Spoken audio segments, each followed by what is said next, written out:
Okay, so today we're going to be taking a look at two new cars that have been added to GTA Online as part of the Summer Update DLC. These are called the Invetero Coquette D10, I think, and the Lampadati Tigon. So let's take a look at these cars right now. So here's what the first car looks like, and then here's the second one. It's more expensive, so maybe it performs better, but we'll find that out later. Okay, so now we're going to go ahead and purchase the Coquette D10. We're going to fully customise it and then see how well it performs against other supercars. Okay, so first impressions, the car does look quite good. It's got nice bodywork, everything's sort of in proportion nicely, so definitely a good start there. But now we're going to take it out to the mod shop and fully customise it and then see how well it performs on the road. So without any modifications, the car isn't the fastest car in the game. There's definitely faster cars, and you'll notice that. You won't pull away and think, wow, this car's really quick, but it seems fairly average in terms of top speed when it comes to supercars. The handling is okay. It sometimes slides around a bit and tends to sort of understeer, but we're going to mod it and then see if that makes any difference. So excluding all the standard upgrades like armour and brakes, this thing does have quite a lot to choose from. You can upgrade the bumpers, although I like the stock bumper, so I kept that. You can also change the exhaust, you can add different spoilers, carbon fibre, stuff like that. So there's definitely a lot to choose from in terms of customisation. So for the paint job, I just chose like a normal yellow kind of colour. And now if you take a look at the liveries, you can have some sort of stripes. Or if you want, you can have these really cool exotic sort of paint jobs like multicoloured sort of stuff like that. But I just went with the black stripe because I think it looks quite good, you know, sort of black and yellow together goes quite well. And also I added a blue neon light underneath the car because I think blue goes quite well with the yellow. But anyway, now that we've customised it to the max, we're going to test it against some other supercars and see how well it performs. So here's a common car that I see quite a lot of people using during races. So what we're going to do is we're going to test how fast it accelerates using this drag strip. So we're going to basically line it up on the second line right here, and we're just going to race it to the end and see how long it takes to reach the end of the drag strip.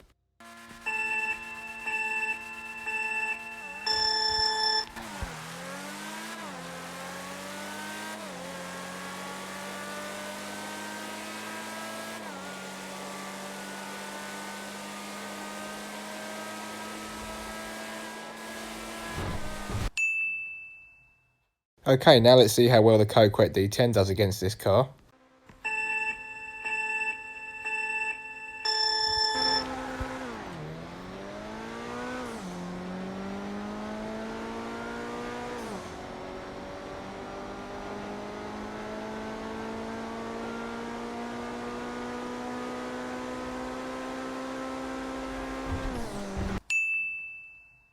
So as we can see, not the fastest car in terms of acceleration, 1.7 seconds slower than the Devastate, but still not bad for a supercar. But anyway, now we're going to do a top speed test for each car. But the problem is the speedometers are just not very accurate, so you can't really rely on those. So instead what I did is I drove each car down a mile stretch of road at top speed, timed how long it took, and then simply did distance divided by time to give me a value for top speed. So we're going to test the top speed of the Devastate and see how well that does.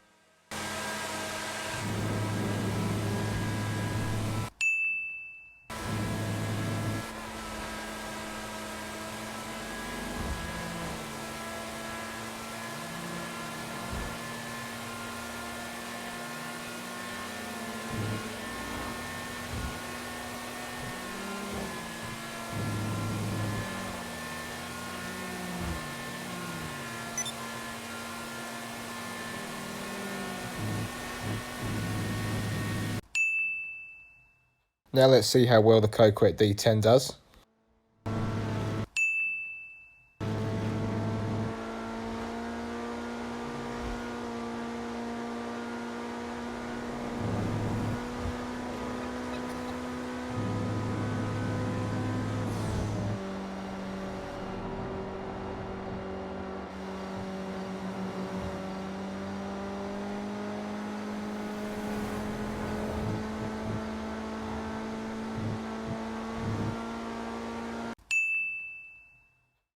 So that's the Coquette D10, and in terms of top speed, it's actually quite fast, surprisingly. It just doesn't seem that quick because it's not very fast off the line.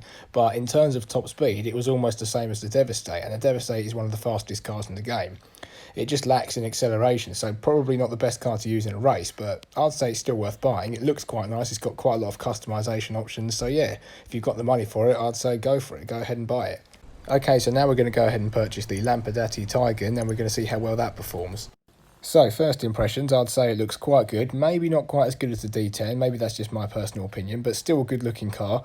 But anyway, we're going to take it to the mod shop, see if there's any good customization options and see how well it performs. So excluding all these standard customization options, again, just like with the Coquette D10, there's quite a lot you can do with this. You can change the bumpers, spoilers, maybe you can get carbon fibre skirts on there, exhaust, all that kind of stuff. So quite a lot of things in terms of customization. So for the colour, I just went with the normal orange colour with the blue on the roof because I think orange and blue go quite nicely together. And also there's quite a few liveries to choose from, so that's a good thing there. I just went with the yellow stripes because I think they look quite good with the orange. But anyway, now let's see how well it performs against the Coquette D10 and the Devastate. So let's see how well it does in the drag test. Will it accelerate quicker than the Coquette D10?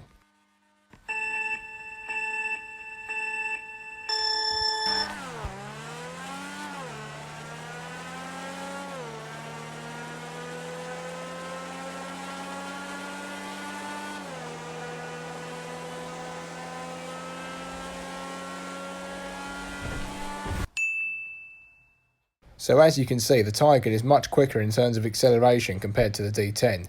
Now we're going to test the top speed to see if it's any faster.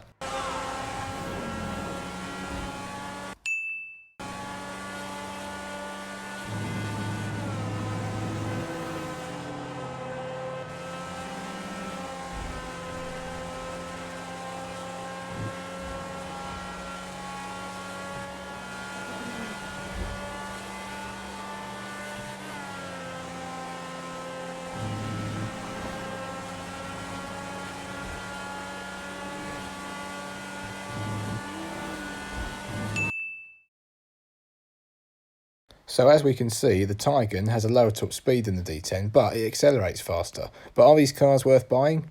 Yeah, I'd say so. If you've got the money, then go ahead, purchase them. They're pretty good, especially the D10. I do like the looks of the D10, that's just my personal opinion. But yeah, I'd say they're worth buying, especially if you've got the money to afford them. And if you did enjoy today's video, then feel free to drop a like. And if you're new to my channel and enjoy my content, then consider subscribing, and I'll see you next time.